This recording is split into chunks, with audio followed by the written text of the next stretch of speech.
आजम सरदार Tanveer Ilyas Kashmir assembly इजलास के दौरान रो पड़े। कैसे मुल्क है हम, कैसे इंसान है हम, कौन सी नस्ल है हम, कौन सी इंसानियत है, मुझे बताएं। ये जो बैठे हुए यहाँ पे, ये अपने आप को हार्वर्ड के पढ़े हुए, ये कहाँ थे? ये इतने साल हुकूमतें करते रहे, इन्होंने इंसानियत इनको याद नहीं आई।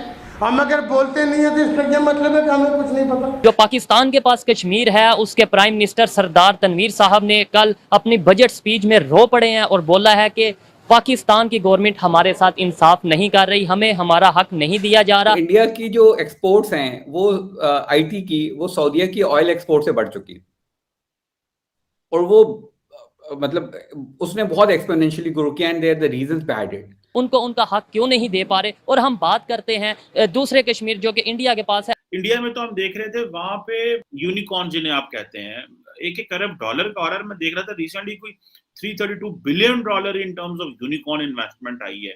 नहीं, लेकिन मुझे ये आप बताओ ना कि भंग से पतलूने बनाने का तरीका ये निकाल रहे हैं कि भंग के पत्तों से हम पतलूने कैसे बनाएंगे ताकि पहन के भी नशा चढ़े थोड़ा। और मेरे ख्याल है दुनिया की 3rd लार्जेस्ट डेस्टिनेशन है इन टर्म्स ऑफ यूनिकॉर्न। कल को अगर हम ब्लेम करेंगे कश्मीरी हमारे साथ नहीं मिल नहीं रहे, जो हमारे पास कश्मीर है उसका कंपैरिजन किया जाए जो इंडिया के पास कश्मीर है उसके साथ, वहाँ पे इंफ्रास्ट्रक्चर एज ए पाकिस्तानी मेरे लिए बहुत ही शर्मिंदगी वाली बात है, दिल दहला देने वाली बात है। टॉपिक ये है कि जो पाकिस्तान के पास कश्मीर है, उसके प्राइम मिनिस्टर सरदार तनवीर साहब ने कल अपनी बजट स्पीच में रो पड़े हैं और बोला है कि पाकिस्तान की गवर्नमेंट हमारे साथ इंसाफ नहीं कर रही, हमें हमारा हक नहीं दिया जा रहा, हमें वो बजट में हिस्सा नहीं दिया जा रहा। खास तौर पे हेल्थ सेक्टर की उन्होंने बात की कि बहुत बुरी तरह निगलेक्ट किया जा रहा है। उन्होंने साथ ये भी कहा कि हम अगर चुप हैं, हम अगर खामोश हैं तो इसका ये मतलब नहीं कि हमें कुछ पता नहीं। फिर जो हमारे पास कश्मीर है, पाकिस्तान के पास कश्मीर है, उसके लोगों को इंसाफ मुहैया क्यों नहीं कर पा रहे, उनको उनका हक क्यों नहीं दे पा रहे। और हम बात करते हैं दूसरे कश्मीर जो कि इंडिया के पास है, उस कश्मीर की बात करते हैं कि वो भी हमारा होना चाहिए। तो इस तरह हेल्थ जो फैसिलिटी है वो उनकी होनी चाहिए, उसमें बजट एजुकेशन का, हेल्थ का। हमारी बेसिक नीड क्या है? Health, education. ठीक है, तो ना हेल्थ है ना एजुकेशन है, पाकिस्तान में नहीं है, तो कश्मीर को ये कैसे फैसिलिटेट करेंगे? तो हम तो बात करते हैं कि हम इंडिया के पास जो कश्मीर है वो भी हम ले लेंगे। हम तो ये इधर लोगों को अपनों को गोली देते हैं या नारे लगाते हैं कि वो भी हम अपना जो है उस पर भी कब्जा कर लेंगे। तो बात ये है कि अगर हम ये वाले कश्मीर को नहीं अपना पूरे अच्छे तरीके से चला पा रहे, उसे कैसे चलाएंगे? यार असल में यही तो प्लानिंग है सबसे पहले। ठीक है कि हमें यही नहीं पता कि हमने करना क्या है। ठीक है, एक पार्टी आती है वो कश्मीर का नारा लगाती है, दूसरी आती है वो कहती है ये नहीं, ये होना चाहिए। ठीक है, इसको कैसे मतलब मैनेज करें, कैसे लेके चलेंगे, ये इनको खुद देखना चाहिए। ठीक है, और उससे सबसे बड़ी बात ये है कि जैसे जिस वक्त हम ये चीज़ मतलब देख रहे हैं, बार बार यही नारा लगाते हैं। ठीक है, और अगर सदर वजीर आजम साहब कश्मीर के रो पड़े हैं, वो अपने राइट्स पे रो रहे हैं। ठीक है, सच्चा रो रहे हैं। कल को अगर हम ब्लेम करेंगे कश्मीरी हमारे साथ नहीं मिल नहीं रहे या हमारे साथ तावन नहीं कर रहे, तो फिर वो गलत बात नहीं होगी। तो भाई वो कैसे आएंगे जब आप उनके राइट्स ही नहीं दे रहे, अभी नहीं आप उनको दे रहे, तो कल को वो फिर आपके साथ आके इन चीज़ों को कैसे मैनेज करेंगे? यही ज़रूरत है ना एक कौम की। उनको हेल्थ चाहिए, एजुकेशन चाहिए, कपड़ा रोटी चाहिए। अगर यही मकान उनको नहीं मिल रहा, हमारा नारा क्या था? यही था, इसी के ऊपर पाकिस्तान कायम हुआ था। आज़ादी चाहते हैं ना, तो आज़ादी किस बात की? और लास्ट में ये बता दें, अगर आप थोड़ा सा नॉलेज रखते हैं, जो हमारे पास कश्मीर है उसका कंपैरिजन किया जाए जो इंडिया के पास कश्मीर है उसके साथ, वहाँ पे इंफ्रास्ट्रक्चर देख लें, वहाँ पे इकॉनमी के जो उनका जीडीपी है वो देख लें। इसके अलावा वहाँ पे रेलवे ट्रैक्स बिछ रहे हैं, वहाँ पे बड़ी बड़ी मीटिंग्स, G20 की मीटिंग होने जा रही है, वहाँ पे डैम्स बन रहे हैं। तो हम कहते हैं जी वो तो जुल्म कर रहे हैं। अगर मैं ऐसी बात करूँगा ना मीडिया पे, शायद बात आके निकल जाए।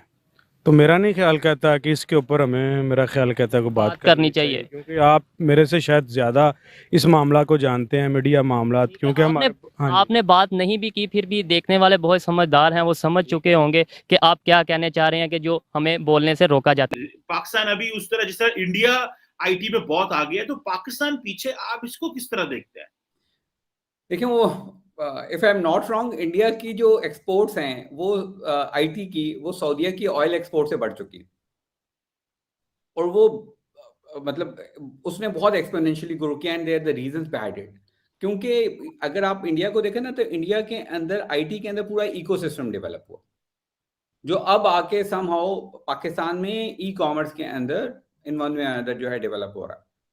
सो पाकिस्तान के अंदर कुछ चैलेंजेस हैं। सारी सिचुएशन जो आपने मेंशन की है, पाकिस्तान में स्टार्टअप्स का स्कोप क्या है, फ्यूचर क्या है फिर? मतलब इंडिया में तो हम देख रहे थे वहां पे मतलब जो एक अरब डॉलर का स्टार्टअप आ रहा है वहां पे, ठीक है, यूनिकॉर्न्स बन रहे हैं।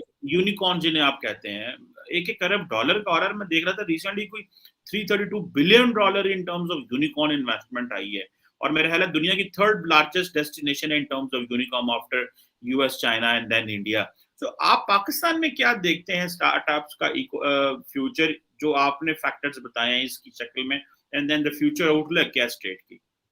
अच्छा, अब वो चीमा साहब, हमें ना वो आईटी के इकोसिस्टम को अलग अंडरस्टैंड करना है, कॉमर्स के इकोसिस्टम को अलग अंडरस्टैंड करना है, और फिर स्टार्टअप के इकोसिस्टम को अलग अंडरस्टार्ट करना है। अगर आप मौका दें तो मैं तीनों Yes. को जो है ना वो लेता हुआ चला जाता हूँ। पहले बात कर लेते हैं बेशक स्टार्टअप से, स्टार्टअप इकोसिस्टम से। देखिए, अगर इंडिया में हुआ है ना ये जो पहला यूनिकॉर्न बन रहा है, तो वो पहले 4-5 साल पहले बना है, और अब देखें कि उसके बाद एक्सपोनेंशियल ग्रोथ हुई है। पहले इंडिया में भी नहीं थे, लेकिन वो जो आपके पास जो स्टार्टअप्स बनते हैं ना, ऐसे स्टार्टअप जो यूनिकॉर्न बने, उनसे पहले एक सीडिंग ग्राउंड तैयार होता है। वो जो ब्रीडिंग ग्राउंड तैयार होता है, उसके ऊपर छोटी-छोटी एसएमईज डेवलप होती हैं, और उन एसएमईज की वजह से एक नेटवर्क एसएमईज का डेवलप होता है, और उसके अंदर से फिर ये पॉसिबिलिटीज निकलती हैं कि इनमें से कोई यूनिकॉर्न निकल सकता है या नहीं निकल सकता। वरना अगर ऐसा ना होता तो शायद आज से 10 साल पहले, 15 साल पहले, 20 साल पहले कोई एक यूनिकॉर्न निकल रहा होता। तो पहले वो इकोसिस्टम डेवलप होता है। पाकिस्तान के अंदर unfortunately I will not criticise, they are doing a wonderful job, लेकिन हमारे पास 3 किस्म के इंक्यूबेशन नेटवर्क्स आए। पहला NIC आया, जिसको इग्नाइट ने फंडिंग दी, नेशनल इंक्यूबेशन सेंटर। दूसरा जो आया वो टेक्नोलॉजी इंक्यूबेशन सेंटर्स आए, जिनको ये प्लान 9 ये KPITB ने या PITB ने या इन्होंने फंडिंग्स दी। और जो तीसरा था वो बिग्स था, बिजनेस इंक्यूबेशन सेंटर्स, जिनको HEC ने फंडिंग्स दी। इसके अलावा बहुत लिमिटेड जो हैं वो प्राइवेट इंक्यूबेशन सेंटर्स जो हैं वो आए।